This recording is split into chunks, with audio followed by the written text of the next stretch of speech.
Web based programming जब आप कर रहे हैं तो आपके लिए HTML सीखना बहुत ज़रूरी है। और चाहे आप किसी भी लैंग्वेज में प्रोग्रामिंग कर रहे हैं, आपको बेसिक HTML आनी चाहिए।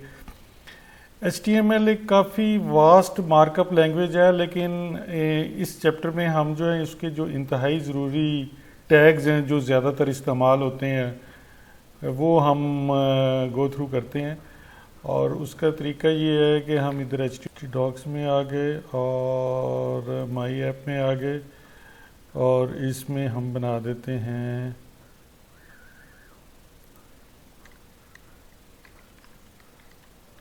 HTML tags डॉट HTML, इसका नाम रख देते हैं।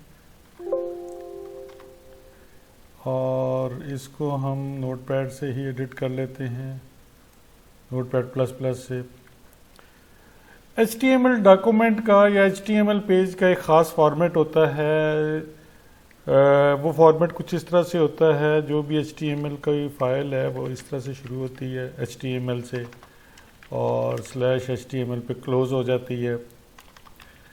इसके दरमियान मल्टीपल सेक्शंस होते हैं और इसमें एक हेडिंग सेक्शन होता है, हेड सेक्शन होता है, और हेड सेक्शन को भी हमने ऐसे क्लोज़ करना होता है। और इसके अंदर मुख्तलिफ़ चीज़ें हम डाल सकते हैं, लेकिन अभी हम सिर्फ टाइटल डालते हैं। ये हम टाइटल डालते हैं, ये भी आप देखिएगा ये कहाँ पे आता है। और इसके बाद इसके बाद हम जो है बॉडी का टैग यूज़ करते हैं, और इसके अंदर हम कुछ भी टेक्स्ट डाल देते हैं।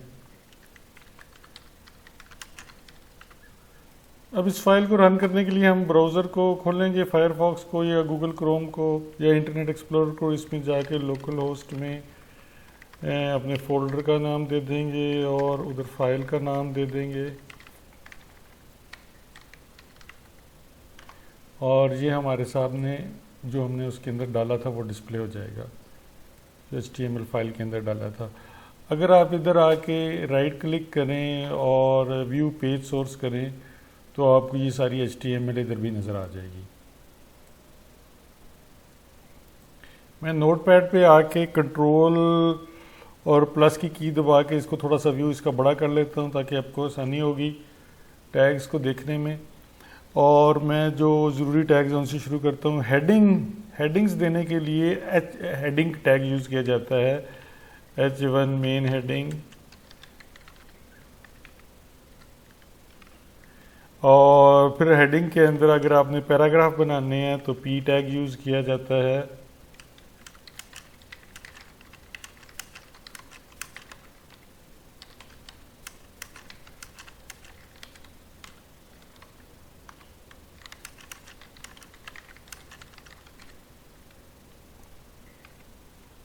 और फिर इसको क्लोज कर दिया जाता है P से।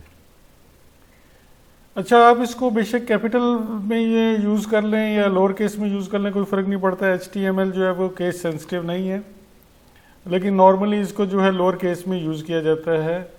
और एक और पैराग्राफ डाल लेते हैं।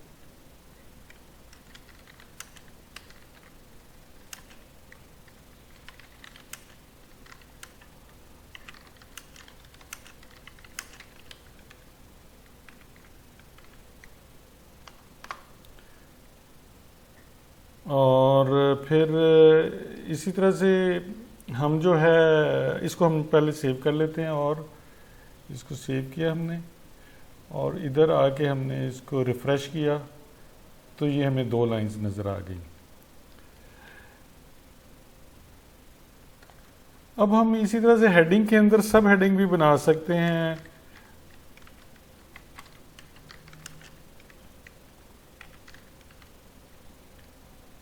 और इधर हम सेक्शन 2 बना देते हैं।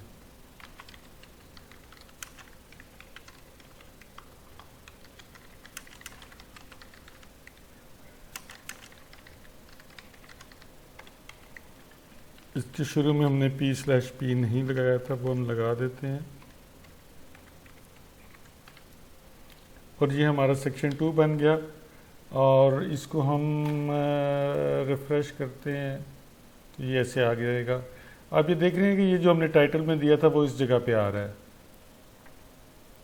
अच्छा, ये जो हेडिंग्स हैं इसमें आप H6 तक जा सकते हैं और जो जो आपका नंबर बढ़ता जाएगा ये हेडिंग जो है वो छोटी होती जाएगी।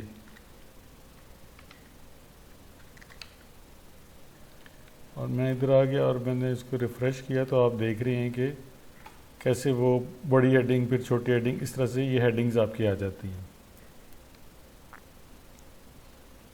अच्छा, आपने पी टैग को देख लिया है। इसी तरह से किसी चीज़ को आपने बोल्ड करना है तो आप इसको बी और /B लगा देते हैं तो वो जो टेक्स्ट है वो बोल्ड हो जाता है। हम आते हैं इधर और इसको रिफ़्रेश करते हैं तो ये बोल्ड हो गया। इसी तरह अगर आपने किसी को इटैलिक्स करना है तो आई लगा देते हैं और अब हम रिफ़्रेश करते हैं तो आप देखिएगा ये नॉलेज जो है वो इटैलिक्स में आ रहा है। मैं इसको थोड़ा सा बड़ा कर लेता हूँ।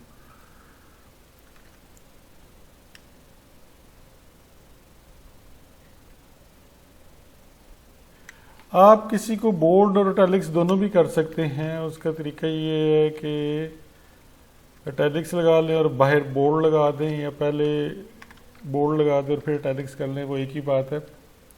और इस तरीके से ये बोल्ड भी हो गया और इटैलिक्स भी हो गया है। तो इसमें मैंने स्पेस इधर कम कर दी थी तो स्पेस को मैंने डाल दिया, वो ठीक हो गया।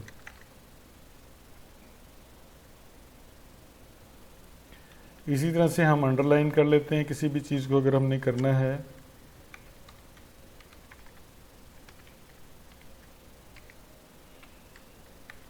U/U से अंडरलाइन हो जाएगा।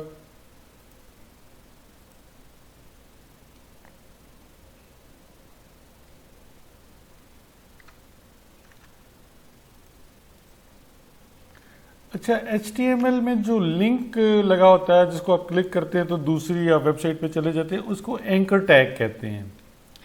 तो एंकर टैग जो है वो उसके लिए हम A लिखेंगे और H रेफरेंस में लिखेंगे हमने किस वेबसाइट पे जाना है।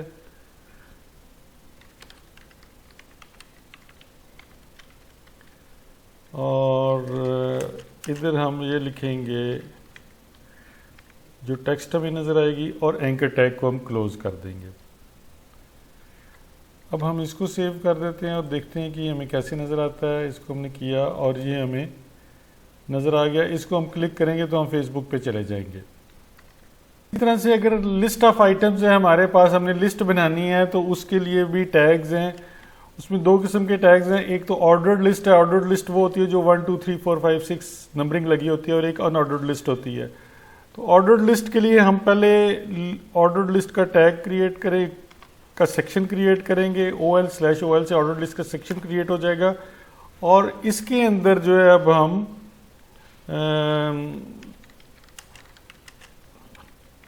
लिस्ट की जो आइटम्स है वो हम क्रिएट कर देंगे।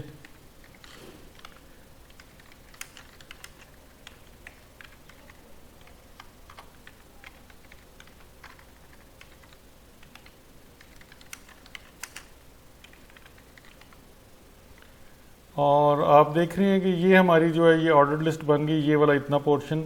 इसको हम सेव करते हैं और देखते हैं इसका आउटपुट कैसा आता है। इसको हमने किया तो ये देख लिया है, इसके साथ उसने 1 2 3 खुद ही लगा दिया है। और ये नंबरिंग हमने नहीं लगाई है, हमने सिर्फ उसको ये बताया कि ऑर्डर लिस्ट तैयार करनी है तो उसने नंबरिंग खुद कर दी। फॉर एग्जांपल अगर हम इधर कोई नई लाइन इंसर्ट कर दें, लिस्ट आइटम 4 कर दें, तो चूँकि इसका ऑर्डर लिस्ट के अंदर सेकंड है तो वो इसको नंबर 2 लगाएगा। और ये आप देख लें, ये हमारे पास इस तरह से आ गया। अच्छा, जो अनऑर्डर्ड लिस्ट है उसमें क्या होता है कि वो भी इसी तरह से लिस्ट आती है, लेकिन उसमें बजाय नंबर के बुलेट्स लगी होती हैं। मैं इसको कॉपी कर लेता हूँ और इधर पेस्ट कर लेता हूँ। अब मैंने ये जो लिस्ट कॉपी की है दूसरी, इसमें OL की बजाय इसको UL कर देता हूँ। UL का मतलब है अनऑर्डर्ड लिस्ट, और इधर भी /UL कर देता हूँ। और इसको मैंने सेव कर दिया और अब मैं इसको रिफ़्रेश करता हूँ तो आप देखिएगा कि पहली लिस्ट में 1 2 3 4 आ रहा था और दूसरी लिस्ट में बुलेट्स आ रही हैं।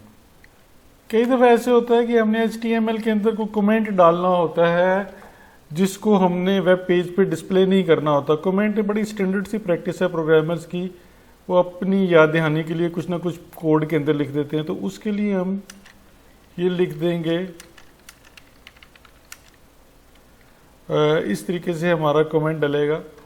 अब ये आप देख रहे हैं कि इसने नोटपैड प्लस प्लस ने भी इसको ग्रीन कर दिया है और ये जो कमेंट है ये किसी जगह पे भी हमें वेब पेज के ऊपर नज़र नहीं आएगा। मैं इसको सेव करता हूँ और आप देखिएगा कि मैंने रिफ़्रेश किया तो हमें कहीं भी वो कमेंट नहीं नज़र आ रहा।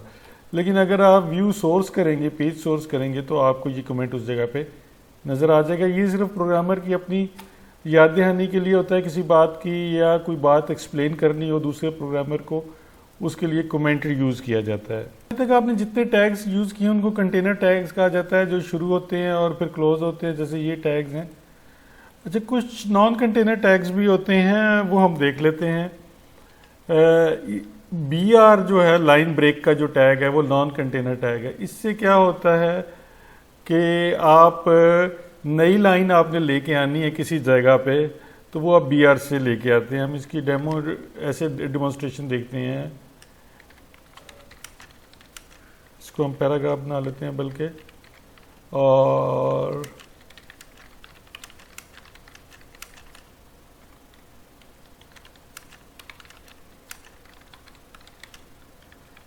ये हम एक लाइन हमने बना ली।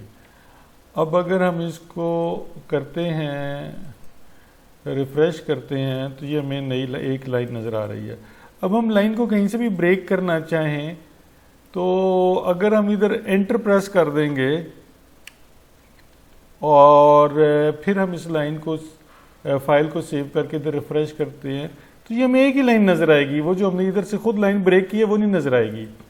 उसकी वजह ये कि HTML में आपने अगर लाइन को ब्रेक करना है तो आपको उसके लिए लाइन ब्रेक की कमांड देनी पड़ेगी। इसके अंदर मैं ये लगा देता हूँ अगर तो, और सेव कर देता हूँ और मैं फिर इसको रिफ़्रेश करता हूँ तो आप देखें ये लाइन यहाँ से ब्रेक हो गई है।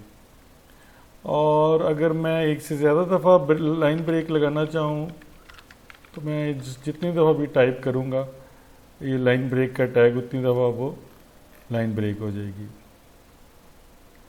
इसी तरह से आपने एक किसी टेक्स्ट के नीचे लाइन लगानी है पूरे पेज पे, तो उसके लिए भी एक नॉन कंटेनर टैग है जिसको HR कहते हैं या हॉरिजॉन्टल रूलर कहते हैं। तो HR अगर आप लगा के सेव करके आप रिफ़्रेश करते हैं तो आपके सामने ये एक आप देख रहे हैं ये लाइन नज़र आ गई है आपको ना। और फिर अब आप कुछ भी टेक्स्ट लिखेंगे उसके नीचे तो वो उसके नीचे आ जाएगी।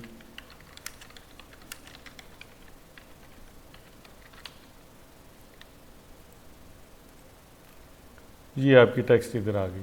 आपने वेब पेज पे आपने कोई पिक्चर लगानी है तो उसका भी बड़ा आसान तरीका है, वो भी इमेज का टैग है जो कि नॉन कंटेनर टैग है इमेज, और इसके अंदर हम सोर्स इक्वल टू और इमेज का नाम दे देते हैं।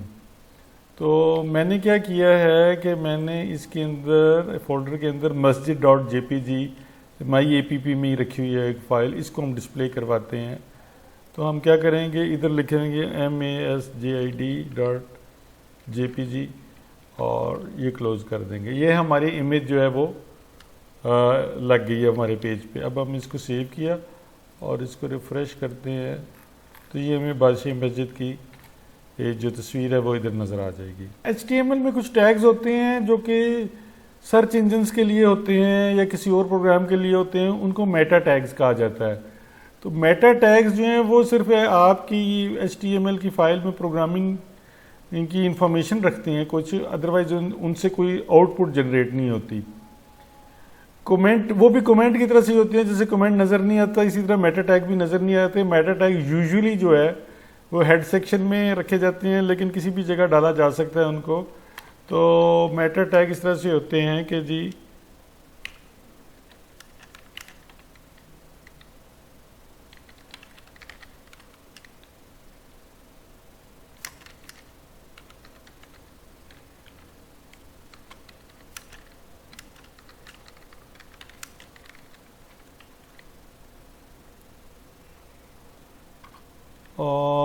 इसी तरह से मेटा टैग कुछ भी हो सकते हैं, कुछ मेटा टैग स्टैंडर्ड होते हैं और कुछ आप खुद भी बना सकते हैं अपनी ज़रूरत के लिए, या आपने किसी की सॉफ्टवेयर के साथ कम्युनिकेट करना है तो उसकी कोई रिक्वायरमेंट है तो उस हिसाब से आप खुद भी बना सकते हैं।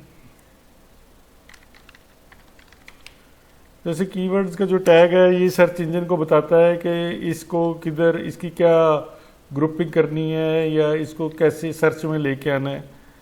तो फॉर एग्जांपल हम बता देते हैं कि जी ये जो फाइल है HTML CSS का ट्यूटोरियल है, तो इस तरीके से जो है हम मेटा टैग स्पेसिफाई कर सकते हैं। अब मैं इसको सेव किया है और इसको रन किया है तो आप देख रहे हैं कहीं भी कुछ नज़र नहीं आ रहा, लेकिन अगेन हम पेज सोर्स पे जाएंगे तो हमें वो जो है वो उसके अंदर कीवर्ड्स और वो सारी इंफॉर्मेशन जो है हमें नज़र आ रही है।